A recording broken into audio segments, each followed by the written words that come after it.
Hello dear students, आज मैं आपके लिए जो वीडियो बनाने जा रहा हूँ ये बहुत ही इम्पॉर्टेंट टॉपिक है 9th क्लास, 11th क्लास और डिप्लोमा के लिए। टॉपिक का नाम है बोहर एटॉमिक मॉडल, चैप्टर का नाम एटॉमिक स्ट्रक्चर। सो देखें बोहर एटॉमिक मॉडल क्या कहता है। सबसे पहले ये मॉडल दिया किसने था? साइंटिस्ट का नाम था नील बोहर। नील बोहर ने ये बोला कि सेंटर के अंदर जो पड़ा है एटम के वो है न्यूक्लियस।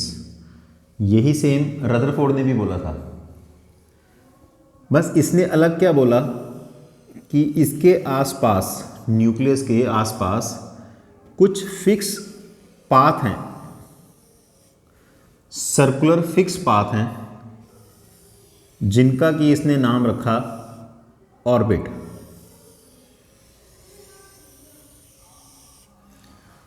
ये न्यूक्लियस के बिल्कुल साथ वाला ये जो सर्कुलर पाथ है इसको आप बोल सकते हैं, इसका नाम है ऑर्बिट।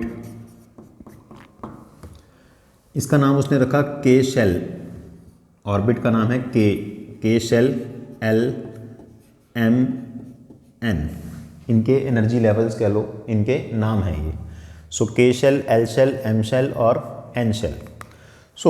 बोहर का जो फर्स्ट पॉइंट था वो ये था कि electron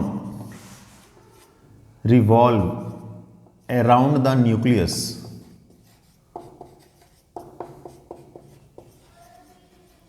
in certain fix path. Rutherford के अंदर बस ये प्रॉब्लम थी, वो फिक्स पाथ नहीं डिफाइन कर सका था। वो भी आपको मैं बीच में बता दूंगा लिमिटेशंस के अंदर। Certain fix path called orbit. Niels Bohr ने फर्स्ट टाइम इस वर्ड को यूज़ किया ऑर्बिट, कि ऑर्बिट के अंदर इलेक्ट्रॉन्स लगातार घूम रहे हैं न्यूक्लियस के आसपास। आप इसको ऐसे भी समझ सकते हैं, जैसे मान लीजिए ग्राउंड के अंदर रेस होती है, तो न्यूक्लियस को अभी बीच वाली सारी खाली जगह मान लीजिए, ये जो ग्राउंड की, और ये ग्राउंड की आउटर बाउंड्री है। तो जब भी रेस होती है तो इसके बीच में आपने देखा होगा अपने स्कूल में ट्रैक्स बने होते हैं। जो एक बच्चा है वो एक फिक्स ट्रैक में घूमेगा, ये बच्चा अपने फिक्स ट्रैक में घूमेगा, ये अपने फिक्स ट्रैक में घूमेगा। इसी तरह से उसने क्या बोला, न्यूक्लियस के आसपास फिक्स शेल्स हैं, इन्हीं शेल्स के अंदर इलेक्ट्रॉन मूव करेगा, अपना रास्ता, अपना पाथ वो चेंज अपने आप से नहीं करेगा। सेकंड पॉइंट उसने जो यहां पर बोला, उसने ये बोला कि these orbits are also called as stationary states.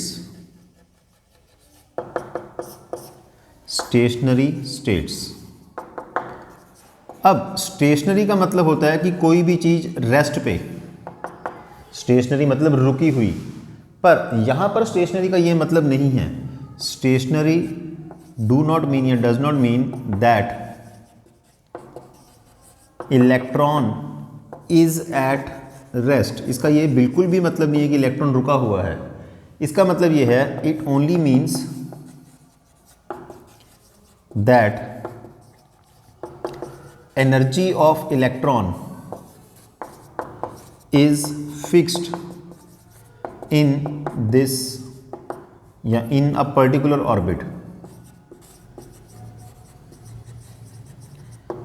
And it do not change of its own। इसका ये मतलब है कि जो इलेक्ट्रॉन की जो ऑर्बिट्स हैं, इनका नाम तो रखती है स्टेशनरी स्टेट। स्टेशनरी का जनरली मतलब होता है कि रुका हुआ, पर यहाँ पर इसका मतलब ये नहीं है कि इलेक्ट्रॉन रुका हुआ है। इसका मतलब ये है कि एक पर्टिकुलर शेल के अंदर, एक पर्टिकुलर ऑर्बिट के अंदर एनर्जी ऑफ इलेक्ट्रॉन क्या है, फिक्स, और वो अपने आप से वो चेंज नहीं होगी, कम ज़्यादा अपने आप नहीं होगी। अब जो एनर्जी ऑफ इलेक्ट्रॉन है वो एक्चुअल में है कितनी?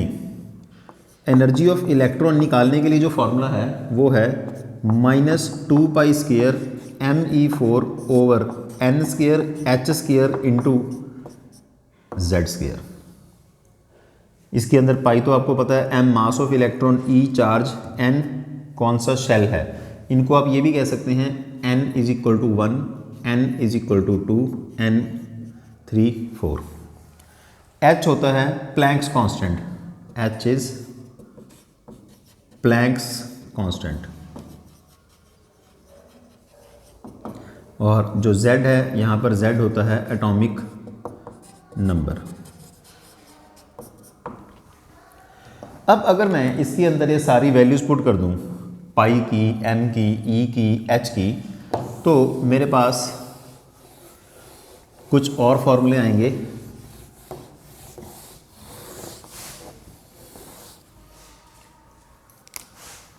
अगर मैं सारी वैल्यूज पुट करता हूँ तो एनर्जी का फॉर्मूला आएगा -2.18 10⁻⁻18 by n square into Z square joule per atom. इसका दूसरा formula -1312 by n square into Z square kilo joule per mole. इसका तीसरा formula -13.6 by n square into Z square electron volt per atom. तो question में unit के हिसाब से आप इसको देखेंगे। तीनों फॉर्मूले एक दूसरे में इंटर कन्वर्टिबल हैं, सिर्फ तीनों में फ़र्क किसका है, यूनिट्स का। तो ये मैंने बताया आपको कि एनर्जी ऑफ इलेक्ट्रॉन एक पर्टिकुलर शेल के अंदर कितनी होगी। आप इसके अंदर ये भी निकाल सकते हैं कि वेलोसिटी ऑफ इलेक्ट्रॉन कितनी होगी। वेलोसिटी ऑफ इलेक्ट्रॉन इन किसी भी शेल में, इन nth शेल या nth orbit, v is given by v not into Z by N. यहाँ पर v नॉट कॉन्स्टेंट है, उसकी वैल्यू है 2.18 10⁻⁶ मीटर पर सेकेंड। आप ये भी निकाल सकते हैं कि जो इलेक्ट्रॉन है उसका जो शेल है न्यूक्लियस से कितना दूर है, radius of nth orbit. Radius of nth orbit का फॉर्मूला है r is equal to a not into N square by Z, where a not is 52.9 picometre. ये सारी वैल्यूज आपको याद रखनी पड़ेंगी। सो एक बार मैं फिर से बता दूँ, यहाँ पर आपको एनर्जी ऑफ इलेक्ट्रॉन निकालने का फॉर्मूला मैंने अभी लिखा था -2π² me4/n² इंटू जेड स्क्वायर। उनमें सब में वैल्यूज पुट करो तो यूनिट के हिसाब से ये तीन वैल्यूज आ गई आपके पास। इसमें मैं ये कह रहा हूँ कि इलेक्ट्रॉन जिस स्पीड से एक शेल के अंदर घूम रहा है वो इस फॉर्मूले से आएगी, और radius of nth orbit electron nucleus से कितना दूर है वो इस फॉर्मूले से आएगा। इसके बाद इसके अंदर जो अगला पॉइंट है वो ये है कि एनर्जी जो है इलेक्ट्रॉन की वो क्वांटाइज्ड है। Energy of electron is quantized. अब क्वांटाइज्ड आपके लिए एक नया वर्ड है। क्वांटाइज्ड का मतलब क्या हुआ, that electron can have only discrete values of energy। इसको मैं समझाने के लिए आपको एक एग्जांपल दे सकता हूं। जैसे मान लीजिए आपके पास कोई भी कंपनी का सिम है, BSNL का सिम है।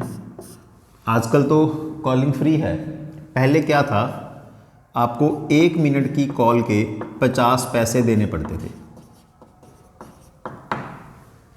तो इसमें आपने बात शुरू की, 1 सेकंड बात की आपने, 10 सेकंड, 20 सेकंड, 30 सेकंड, 40, 50। अगर आपने 60 सेकंड तक बात की तो आपके पैसे 50 ही लगेंगे। पर अगर आपका सेकंड 61 हो गया तो 50 + 50 1 रुपया लगेगा। अब आप चाहे बात 61 सेकंड में ख़त्म करो, चाहे आप 110 में ख़त्म करो, चाहे आप 120 में ख़त्म करो, 1 रुपया ही लगेगा। अब 121वें सेकंड में यहाँ मीटर चेंज हो जाएगा, 1.5 हो जाएगा। ये 180 तक बात करते रहो, सेम चलेगा। मतलब कि बीच वाली वैल्यूज़ पे कोई लेना देना नहीं है अपना। ये एक पॉइंट आ गया, इसके ऊपर जाके ये चेंज होगा, 120 इसके बाद ये चेंज होगा, 180 इसके बाद ये चेंज होगा। डिस्क्रीट का यहाँ पर जो मतलब है वो है पर्टिकुलर। अब ऐसे नहीं 50 पैसे के बाद मैं कहूँ भाई मैंने 1 सेकंड बात की है तो आप मेरे से 51 पैसे ले लो, ऐसे नहीं। 50 के बाद सीधा सीधा 50 पैसे की जंप चलेगी, 1 रुपये के बाद सीधा फिर आगे 50 पैसे की जंप चलेगी। इसी तरह से आप ये देख सकते हो, आपने कभी बड़े शहर में किसी टैक्सी के अंदर सफ़र किया हो, तो जब आप टैक्सी के अंदर सफ़र करते हो तो किलोमीटर के हिसाब से पैसे डलते हैं उसके अंदर।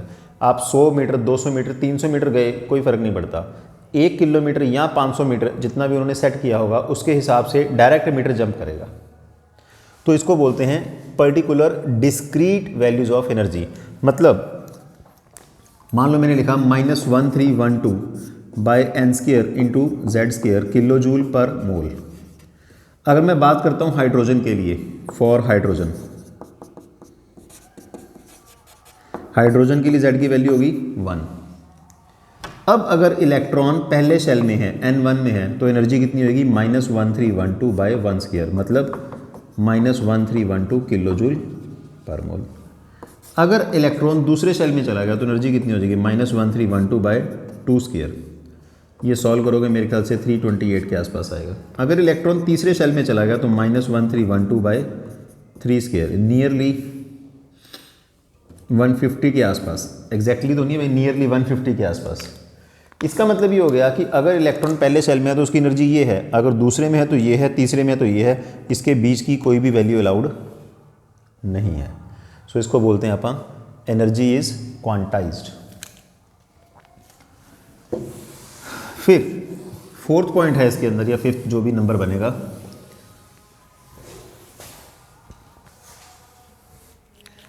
कि like energy angular momentum is also conserved. Angular momentum is also conserved. इसका मतलब क्या है, only those orbits are allowed for which angular momentum is integral multiple of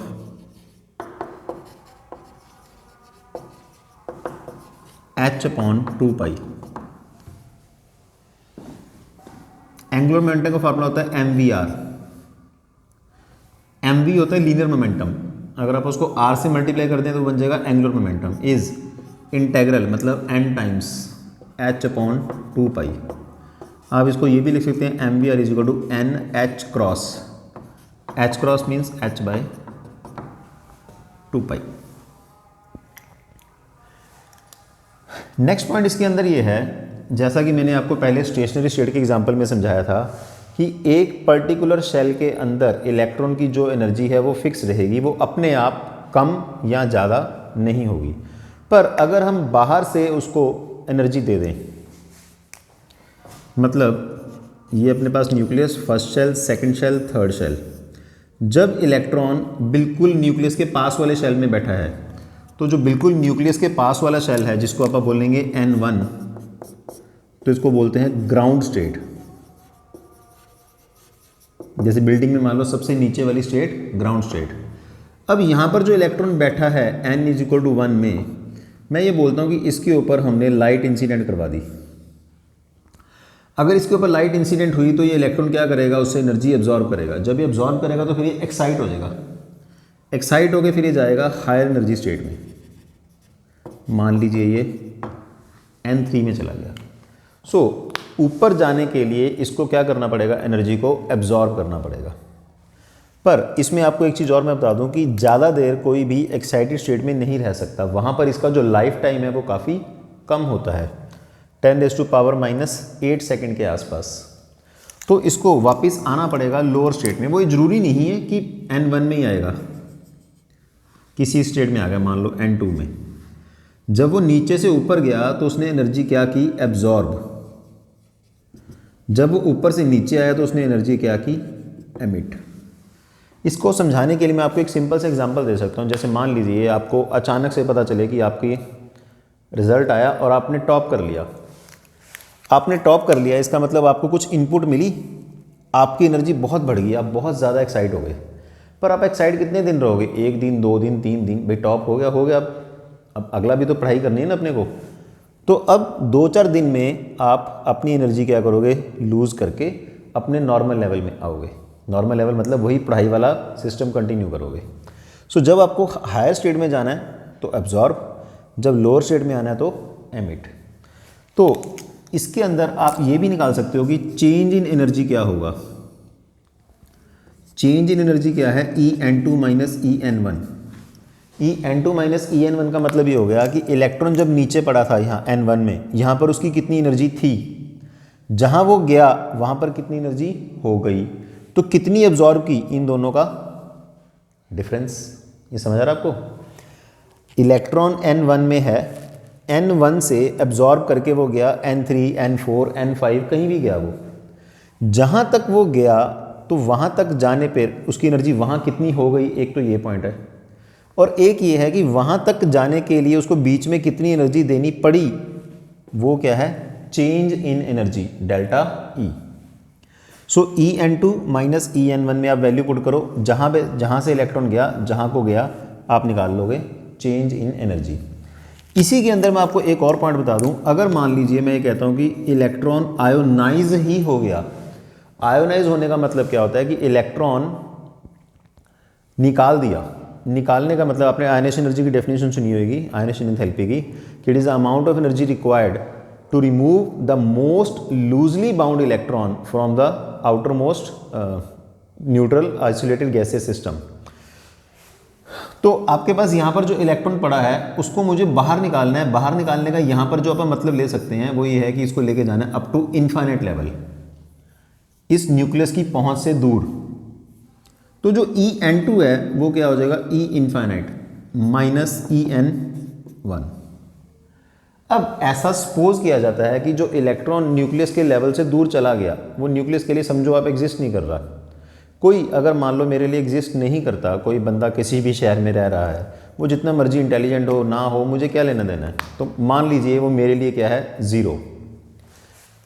तो इसको सिर्फ सपोज करते हैं ऐसा कि energy of electron eight infinite level is 0 minus En1। तो IE का जो आंसर है वो हमेशा क्या आएगा? En1 के साथ माइनस साइन।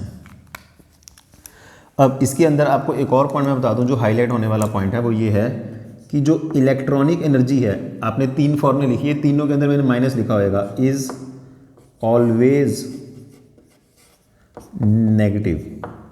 तो जो IE है, IE means ionization enthalpy, energy required to remove the electron, इसके साथ एक और माइनस आ गया तो ये क्या हो जाएगी? Is always positive. तो ये याद रखना, आप कोई भी न्यूमेरिकल करोगे एनर्जी हमेशा नेगेटिव है, आयोनाइजेशन एनर्जी जो है उसकी हमेशा ही पॉजिटिव है।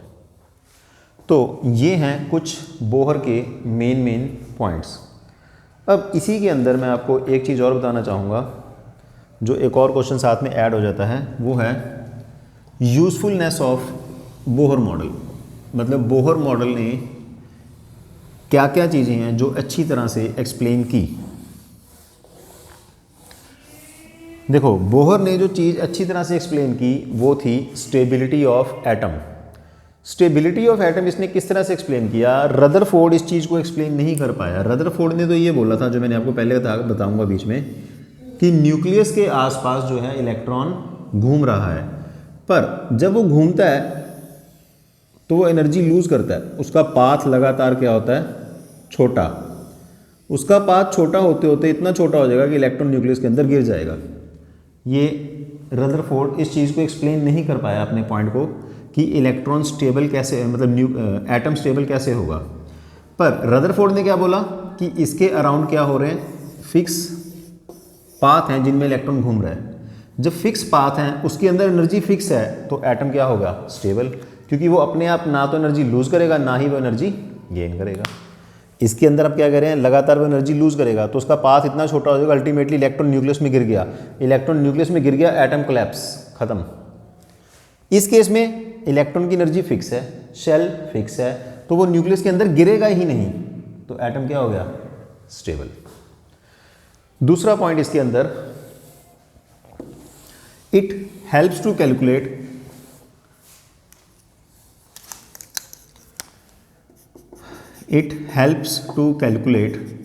या it helps to find energy of hydrogen like particle. अब हाइड्रोजन लाइक पार्टिकल का मतलब क्या है, ये वैसे मैंने फॉर्मूले में तो यूज़ कर दिया पर आपको अभी बताया नहीं है। हाइड्रोजन के पास 1 इलेक्ट्रॉन है, हीलियम के पास 2 इलेक्ट्रॉन हैं, लिथियम के पास 3 इलेक्ट्रॉन हैं, बेरिलियम के पास 4 इलेक्ट्रॉन हैं। अगर मैं लिखता हूँ helium positive, lithium 2 positive, beryllium 3 positive, तो इनके पास 1, 1 और 1, तो इसको बोलेंगे हाइड्रोजन और इनको बोलेंगे हाइड्रोजन लाइक। ये हाइड्रोजन लाइक नहीं है, ये हाइड्रोजन लाइक हैं क्योंकि इन सब के अंदर क्या है, 1 इलेक्ट्रॉन, उसमें भी क्या है 1। तो मैंने आपको पहले फॉर्मूला ये लिख के दिया था हाइड्रोजन लाइक का, En is -2π² Me4 over n² H²। ये है हाइड्रोजन के लिए फॉर्मूला। मैंने साथ में Z लगा दिया तो ये किसके लिए बन गया, हाइड्रोजन लाइक। क्योंकि हाइड्रोजन के लिए तो Z क्या है 1, लिखो ना लिखो कोई फर्क नहीं है। हीलियम के लिए Z की वैल्यू 2 है, लिथियम के लिए Z 3 है, बेरिलियम के लिए Z 4 है। तो यहाँ से En को मैं ये भी लिख सकता हूँ E of H, energy of hydrogen, into Z²। Last third और मेन पॉइंट इसका, it helps to explain line spectrum of hydrogen atom. It helps to explain line spectrum of hydrogen atom. Line spectrum of hydrogen atom का मतलब यह है कि जब आप hydrogen gas को डिस्चार्ज ट्यूब में लेते हो, हाइड्रोजन गैस को डिस्चार्ज ट्यूब में लेने पर जो रेडिएशंस निकलेंगी और उनको आपने फॉल कराया प्रिज्म के ऊपर, तो आपके पास बहुत सारी लाइंस आएंगी। बहुत सारी लाइंस क्यों आएंगी, क्योंकि मान लीजिए आपने सिर्फ 2 ग्राम हाइड्रोजन ली। अब 2 ग्राम हाइड्रोजन के अंदर एवोगैड्रो मॉलिक्यूल्स होंगे, तो इसमें एटम्स कितने हो जाएंगे, 2 एवोगैड्रो एटम्स। इसमें इलेक्ट्रॉन्स कितने हो जाएंगे, 2 एवोगैड्रो, क्योंकि हर एक एटम में 1 इलेक्ट्रॉन होगा। तो इसका मतलब ये सारे इलेक्ट्रॉन जब लाइट अब्जॉर्ब करेंगे, डिफरेंट लेवल पे जाएंगे, डिफरेंट लेवल पे एमिट होंगे, तो लाखों करोड़ों अरबों लाइनें आ जाएंगी। इतनी लाइंस को स्टडी कौन करेगा। तो इन लाइंस को स्टडी करने के लिए साइंटिस्ट कुछ थे जिन्होंने अपने अपने नाम पे इनकी सीरीज़ तैयार कर दी, जिन सीरीज़ के नाम क्या हैं, लाइमन, बामर, वो मैं भी लिख देता हूँ साथ साथ, और आपको एक ग्राफ भी बना कर दिखा देता हूँ।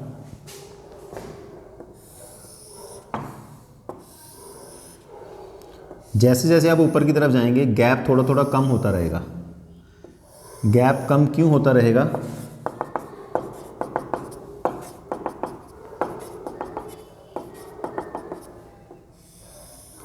आप एनर्जी की वैल्यू पुट करके देख लें।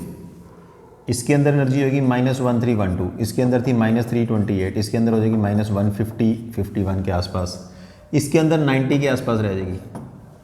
ऐसे गैप जो है 20 का गैप देखिए कम हो रहा है। अब जो लाइन आएगी आपके पास सेकंड लेवल से फर्स्ट लेवल पे, थर्ड लेवल से फर्स्ट लेवल पे, फोर्थ लेवल से फर्स्ट लेवल पे, फिफ्थ लेवल से फर्स्ट पे, सिक्स्थ से फर्स्ट पे, जो भी लाइन फर्स्ट लेवल पे आ रही है इन सबको बोलेंगे हम लाइमन सीरीज, और इन सबका जो रीजन है वो है यूवी रीजन। जो लाइन सेकंड लेवल पे आएगी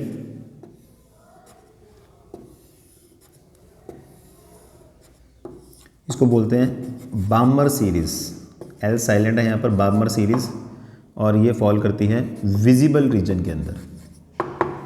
जो थर्ड पे आएगी इसका नाम है पास्कन, फोर्थ पे ब्रैकेट, और जो फिफ्थ पे आएगी इसका नाम है फंड, पी साइलेंट है। ये तीनों फॉल करती हैं यूवी रीजन के अंदर। ये सॉरी, ये यूवी में है, ये इंफ्रारेड में है। सो लाइमन सीरीज फॉलो करेगी